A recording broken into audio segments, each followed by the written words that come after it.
성경 말씀 한 구절 듣겠습니다. 사도행전 9장 32절부터 35절까지 말씀입니다. 그때 베드로가 사방으로 두루 다니다가 룻다에 사는 성도들에게도 내려갔더니 거기서 에니아라 하는 사람을 만나매 그는 중풍병으로 침상에 누운 지 8해라. 베드로가 이르되 에니아야 예수 그리스도께서 너를 낫게 하시니 일어나 내 자리를 정돈하라 한데 곧 일어나니 룻다와 사란에 사는 사람들이 다 그를 보고 주께로 돌아오니라. 아멘. 안녕하십니까? 저는 하남에서 열린문교회를 섬기는 윤건남 목사입니다. 이 중에는 저를 아는 분도 한 반 계시고 모르시는 분도 한 반 계실 겁니다. 저는 17년 전에 이 교회에서 주님을 영접하고 은혜 받고 병고침 받고 목사가 되어서 지금 하나님의 맡긴 양들을 치료하고 있습니다. 제 말세에서도 짐작하시겠지만 저는 9살 때 이북에서 피난 왔습니다. 피난 온 사람들이 다 그렇듯이 저는 이 세상 살아가며 돈 벌어서 부자 되는 것이 성공의 길인 줄 알고 살아왔습니다. 그래서 제 인생의 절반은 돈 버는데 다 바쳤습니다. 열심히 살았습니다. 그 결과 결혼도 했습니다. 제 집사람은 고창군 무장면 사람이고 시집 와서 바로 집사님의 전도를 받고 주님을 영접하고 안디옥 교회에 다녔습니다. 저는 돈 버는 것밖에 몰라서 열심히 돈 번다고 다녔습니다. 건축계통에 일을 했기 때문에 건축하는 사람들과 사귀다 보니까 교제를 하려고 술도 먹고 담배도 피웠습니다. 열심히 쫓아다니고 열심히 술 먹고 놀고 그 가운데 돈도 좀 벌었습니다. 그러나 세상이 주는 성공은 사탄 마귀가 주는 것입니다. 돈은 좀 버는 것 같았는데 건강에 적신호가 오는 것입니다. 하나님이 주시는 거 아닌 세상이 주는 것은 반드시 우리를 멸망시킨다는 것을 저는 그때는 몰랐습니다. 돈 버는 데만 만족해서 하루에 담배 한 갑반, 한 달 30일 중에 29일을 술을 먹고 다니다 보니 건강에 이상이 왔어요. 고혈압이 왔습니다. 그래도 무시합니다. 고지혈증이 와서 동맥경화가 왔습니다. 그래도 무시합니다. 당뇨가 생겼습니다. 그래도 무시합니다. 이건 기초 성인병으로 증상이 없습니다. 그래서 무시하고 계속 돈 번다는 핑계하에 술, 담배를 하는 세상 생활에 몰두했습니다. 집사람이 하나님을 믿고 건강을 지켜야 됩니다. 병은 교회 나가면 하나님이 고쳐준다는 말을 해도 웃기고 앉았네.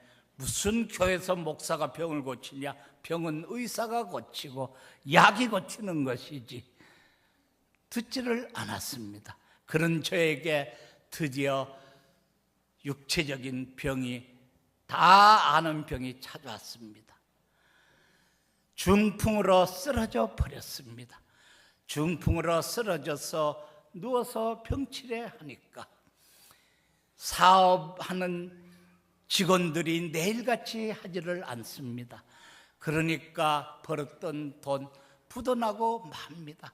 부도나니까 세상 사람들은 잘못된 사람, 불쌍한 사람을 돕는 것이 아니고 부도났다는 소문이 나니까 줄 사람은 다 띠먹고 숨어버리고 안 주고 받을 사람은 그냥 놔두면 뛰는 줄 알고 차업이 들어와서 다 가져가 버리는 것입니다. 그래서 중풍 걸린 지 2달 만에 부도가 나버렸습니다. 그 충격과 허탈감과 스트레스로 쓰러지고 말았습니다. 동맥경화증이 발작을 해서 심장마비가 왔던 것입니다.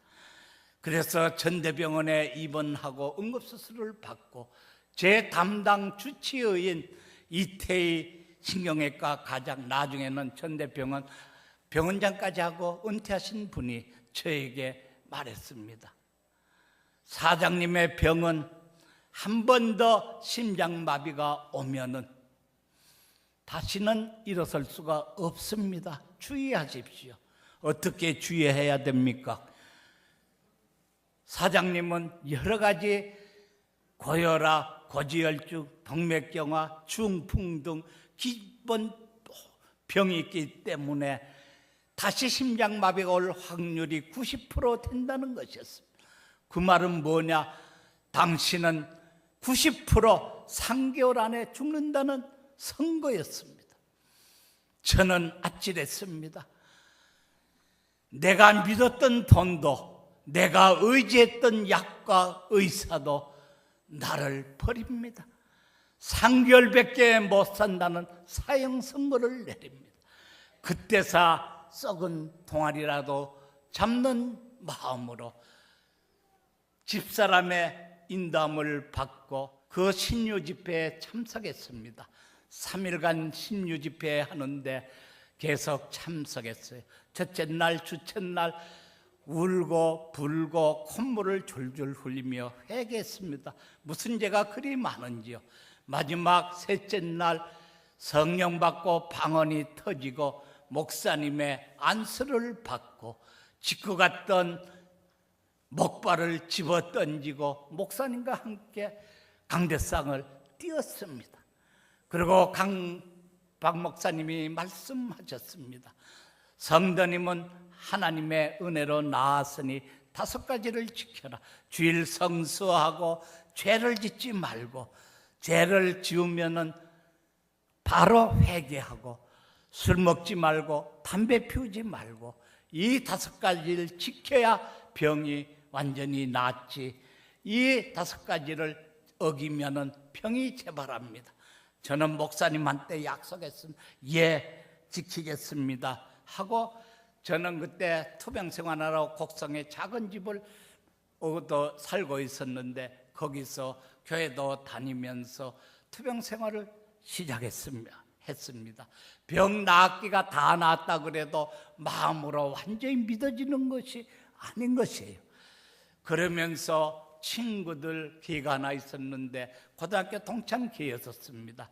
이 친구들이 1년 한 번에 한 번 모이는데 구례 관광 온천에서 만나서 야 술대장 술 한잔 하자. 아이 난 안 끊었어. 하나님 막 믿고 내 병 고침 받고 끊었어. 아이 그래도 마지막으로 한 잔 기념주 묵세. 그거 넘어가고 한 잔, 2잔 먹고 담배 피우고 밤새껏 춤추고 놀았습니다. 그 다음 날 곡성 집에 돌아와서 아침을 먹을까 하고 상을 들다가 쓰러져 버렸습니다. 심장마비가 온 것입니다. 시커먼 흑암들이 나의 온몸을 감싸고 무죄행으로 끌어들이는 것입니다. 그 고통과 두려움은 말로 표현할 수가 없었습니다. 이제 지옥 가는구나, 이제 죽는 거구나. 고통 속에서 살고 싶었습니다. 마지막 힘을 다해서 하나님께 매달렸습니다. 하나님 아버지, 한 번만 더 살려주시옵소서. 한 번만 더 살려주시면 하나님 말씀대로 살겠습니다. 하나님께 매달려 부르짖었습니다. 어느 순간 눈 감고 부르짖고 있는 저의 앞이 환해지기 시작하는 것이었습니다. 그러면서 온몸으로 음성이 울려왔습니다. 건남아 일어나거라. 너는 나의 제자 박영우의 안수로 나온 애니아니라. 내 자리를 정리하고 일어나 내 병 난 것을 많은 사람들에게 증거하여라 하는 음성이 온몸으로 울려왔습니다. 두렵던 마음이 사라지고 그 무서움이 없어지고 평강이 찾아왔습니다. 눈앞이 환했습니다. 놀래고 당황해서 눈을 떠보니 온 방안이 황금색으로 빛나고 있었습니다. 주님이 찾아오신 것입니다.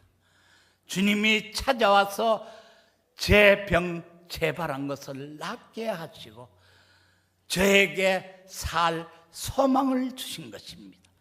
그 주일 박영우 목사님에게 찾아가서 물었습니다. 이런 일이 있었는데 애니아가 누굽니까? 목사님이 저에게 대답했습니다. 애니아는 베드로가 고친 중풍병 환자인데 이제 성도님은 주님이 직접 찾아오셔서 사명을 주셨기 때문에 하나님의 말씀에 순종해야 된다고 하였습니다. 지금까지 3개월밖에 못 산다는 제가 지금까지 17년간을 이렇게 건강하게 하나님의 종으로서 살 수 있게 된 것입니다.